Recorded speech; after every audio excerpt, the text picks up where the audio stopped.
Okay, let's see, can this occur? So let's look at charge. Energy's fine, even though these things are much more massive than a proton and a neutron, they could have sufficient energy, so because it's a collision, right? Let's see, charge +1 and 0. An antineutron is still 0, right? Only it's -0, right? Okay, and then let's see, a sigma naught. Sigma naught is this guy, but it's an anti-sigma naught. So this is, we're looking at charge, sorry. This is 0 charge and then +1, all right? Is that right? An anti-sigma plus, yeah. Is that it right there? That's this guy, okay?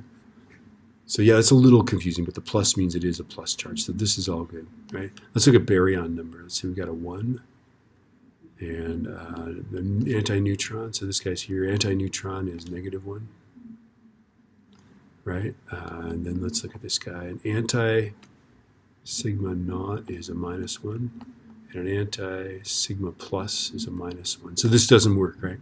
We've got 0 on this side, -2 on this side, so no, baryon number is not balanced.